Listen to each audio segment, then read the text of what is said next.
నవీన్ హత్యోదంతంలో సంచలన విషయాలు వెలుగులోకి వస్తున్నాయి. క్షణికావేశంలో కాకుండా పక్కా ప్లాన్ ప్రకారమే హరిహర కృష్ణ నవీన్ను చంపేసినట్లు పోలీసులు భావిస్తున్నారు.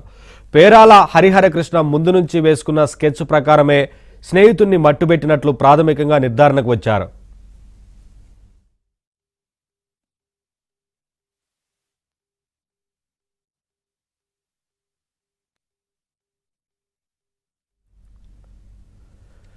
తనకు బాగా తెలిసిన అబ్దుల్లాపూర్ మెట్ సమీప ప్రాంతాన్ని హత్య కోసం హరిహర కృష్ణ ఎంచుకున్నాడు. నిందితుడు చిన్నప్పుడు అబ్దుల్లాపూర్ మెట్లోనే చదువుకున్నాడు. ఔటర్ రింగ్ రోడ్డు అవతల గస్తీ తక్కువగా ఉంటుందని గమనించాడు. దాంతో ఆ ప్రాంతంలోనే హత్యకు ప్రణాళిక వేశాడని పోలీసులు భావిస్తున్నారు.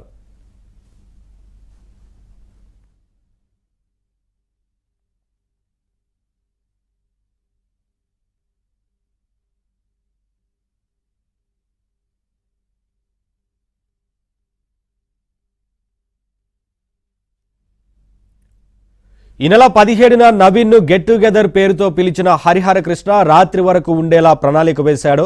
సాయంత్రం దాటే వరకు ఎల్బీ నగర్ ఇతర ప్రాంతాల్లో తిప్పాడు. తిరిగి వెళ్తానని నవీన్ చెప్పడంతో నల్గొండలు దింపి వస్తానని బైక్పై ఎక్కించుకుని హయత్ నగర్ దాటాక మద్యం కొన్నాడు. అబ్దుల్లాపూర్ మెట్లో తాను ఎంపిక చేసిన ప్రాంతానికి తీసుకెళ్లి మద్యం తాగించాడు. నవీన్ మత్తులోకి జారుకున్నాక అత్యంత కిరాతకంగా హత్య చేశాడు.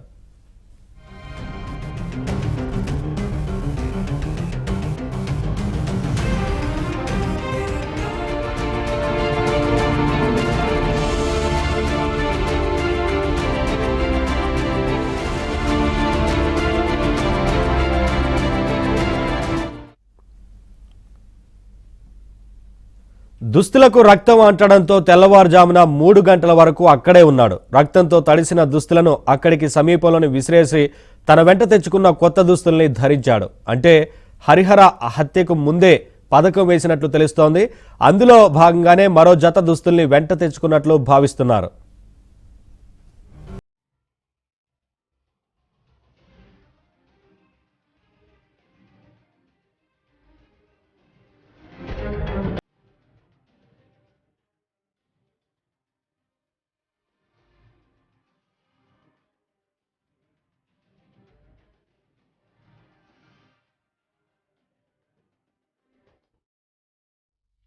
హత్య తర్వాత హరిహర కృష్ణ ఓ మిత్రుడి ఇంటికి వెళ్లి అక్కడ స్నానం చేశాడు. తర్వాత వరంగల్లో ఉన్న తండ్రి ప్రభాకర్ దగ్గరికి వెళ్ళాడు. ఆ రోజు శివరాత్రి కావడంతో తండ్రితో కలిసి జాగారం చేశాడు. అప్పటికే నవీన్ కనిపించడం లేదని అతని స్నేహితుల నుంచి హరిహర కృష్ణకు ఫోన్లు రావడం గమనించిన తండ్రి ఏం జరిగిందని ప్రశ్నించాడు. అక్కడే ఉంటే తండ్రికి విషయం తెలుస్తుందని భావించిన అతను 19వ తేదీన పని ఉన్నట్టు అర్ధరాత్రి హైదరాబాద్కు వచ్చేశాడు. ముసరాంబాగ్లోని తన సోదరి ఇంటికి వెళ్ళాడు. 21వ తేదీ వరకు అక్కడే ఉన్నాడు.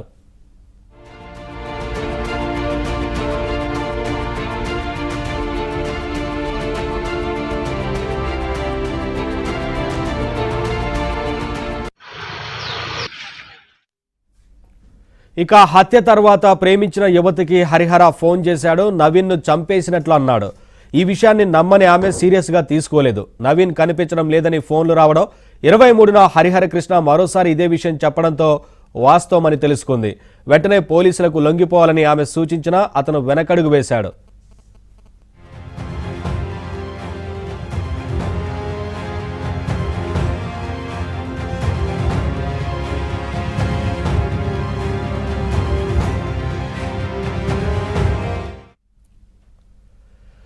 నవీన్ అదృశ్యమైనట్లు నార్కట్పల్లి పోలీస్ స్టేషన్లో కేసు నమోదైంది. దర్యాప్తు చేపట్టిన పోలీసులు అతన్ని చివరిసారిగా కలిసిన హరిహర కృష్ణపై దృష్టి సారించారు. అతని అక్కనో బావనో సంప్రదించారు.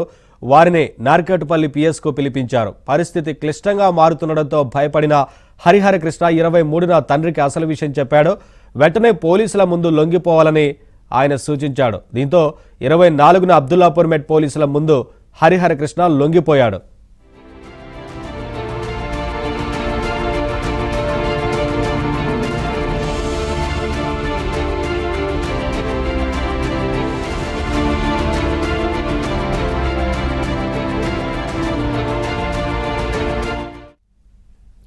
ప్రస్తుతం హరిహర కృష్ణ చర్లపల్లి జైలులో రిమాండ్ ఖైదీగా ఉన్నాడు. ఈ కేసును మరింత లోతుగా దర్యాప్తు చేసేందుకు కస్టడీ పిటిషన్ వేయాలని పోలీసులు నిర్ణయించారు.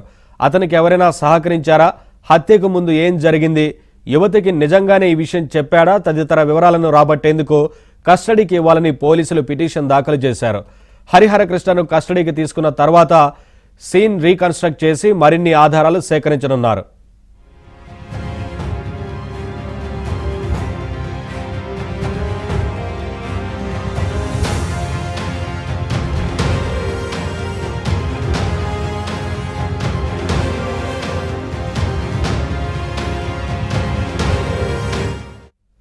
హత్య కోసం నవీన్ కత్తిని సేకరించాడు. సాక్ష్యాలు దొరకకుండా హత్య ఎలా చేయాలి, ఎలా తప్పించుకోవాలన్న దానిపై హరిహర నెట్లో స్టడీ చేసినట్లు తెలుస్తోంది.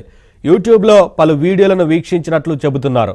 పథకం ప్రకారమే స్నేహితుడిని మత్తులో ముంచి అతడి నుంచి ప్రతిఘటన ఎదురుకాకుండా పని పూర్తి చేసినట్లు పోలీసులు భావిస్తున్నారు. ఇక చివరి వరకు తనపై ఎలాంటి అనుమానం రాకుండా హరిహర కృష్ణ నవీన్ను నమ్మించాడు.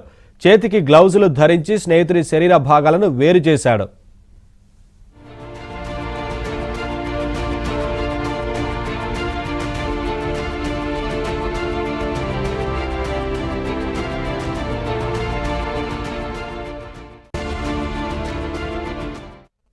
నవీన్ను అత్యంత పాశవికంగా హరిహర కృష్ణ హత్య చేయడం చూస్తే పలు అనుమానాలు తలెత్తుతున్నాయి. నవీన్ను చంపడంలో హరిహర కృష్ణకు ఇంకా ఎవరైనా సహకరించారా అన్న కోణంలో పోలీసులు విచారణ చేస్తున్నారు.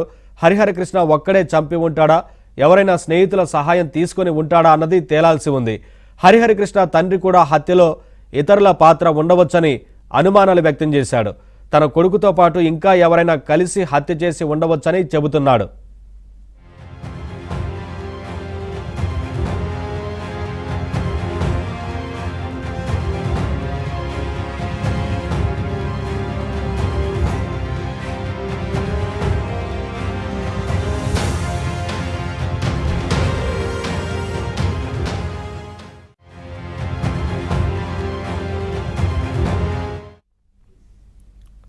నవీన్ కుటుంబ సభ్యులకు పేరాల హరిహర కృష్ణ తండ్రి ప్రభాకర్ క్షమాపణ చెప్పారు. తన కుమారుడు చేసింది తప్పేనన్నారు. అమ్మాయి వలలో పడి ఇద్దరి జీవితాలు నాశనం అయిపోయాయని ప్రభాకర్ వాపోయాడు. ఇంటర్లో ఉండగా నవీన్తో హరిహర కృష్ణకు పరిచయం ఏర్పడిందని, వారిద్దరూ ప్రాణ స్నేహితులని ప్రభాకర్ తెలిపారు. ప్రేమ కోసం ప్రాణ స్నేహితున్నే హరిహర కృష్ణ చంపడం దారుణమని ఇతర స్నేహితులు చెబుతున్నారు. మరోవైపు హరిహర కృష్ణను పోలీసులు కస్టడీలోకి తీసుకుంటే చాలా విషయాలు తెలిసే అవకాశం ఉంది.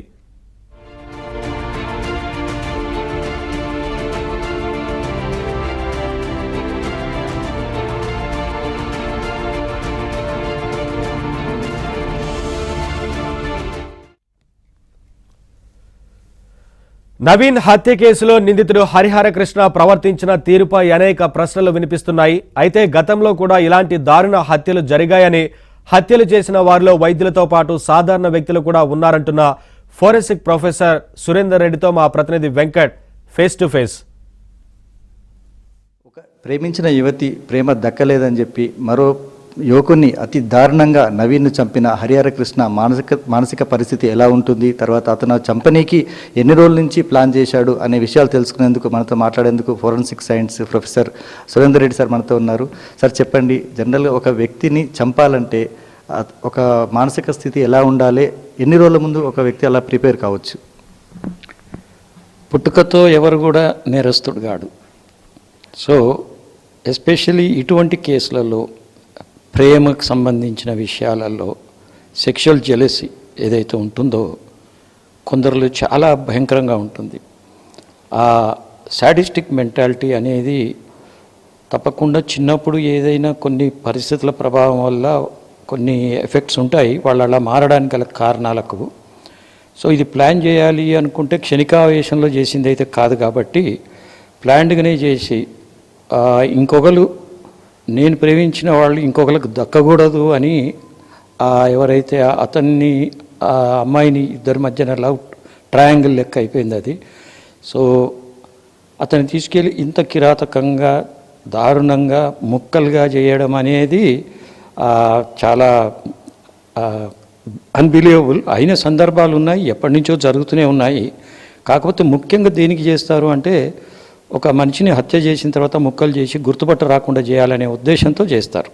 కానీ ఇక్కడ ఈ కేసులో చాలా విచిత్రంగా అతని యొక్క మానసిక పరిస్థితి ఎన్నెన్ని ముక్కలుగా చేయడం, గుండె తీయడం అనేది ఇవన్నీ చూస్తుంటే ఒక్కొక్క పార్ట్ ఏ పార్ట్ అయితే నువ్వు అక్కడ టచ్ చేసావు లేదా ఇష్టపడ్డావు ఆ పార్ట్స్ అన్నీ కూడా నేను బయటికి తీసి అని చెప్పి వీడియో ద్వారా కూడా పంపడము అంటే అతని మానసిక పరిస్థితికి చాలా ముందర నుంచే ప్లాన్ చేసి ఉండాలి.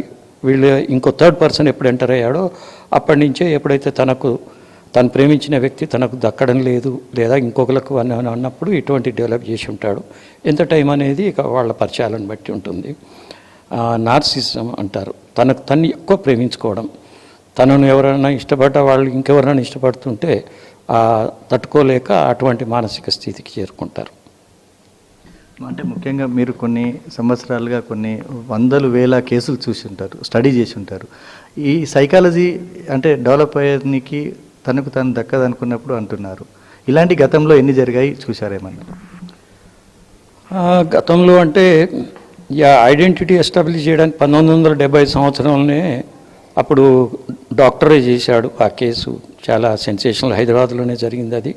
భార్యను ముక్కలు ముక్కలుగా చేసి వేరే ట్యాంక్ బండ్లో పడేయడం కానీ, ఆ తర్వాత మేము ఉద్యోగ ధర్మంగా చేసేటప్పుడు ఉస్మానియాలో కూడా కొన్ని కేసులు చూసాం. చాలా కేసులు అవుతున్నాయి. ఈ మధ్య కాలంలో మాత్రం ఎందుకో మరి ఇటువంటి కేసులు దేశవ్యాప్తంగా చాలా ఎక్కువగానే జరుగుతున్నాయి. దానికి కారణాలు సరే, ఈ కారణం మాత్రం కొంచెం స్పెసిఫిక్గా ఉంది.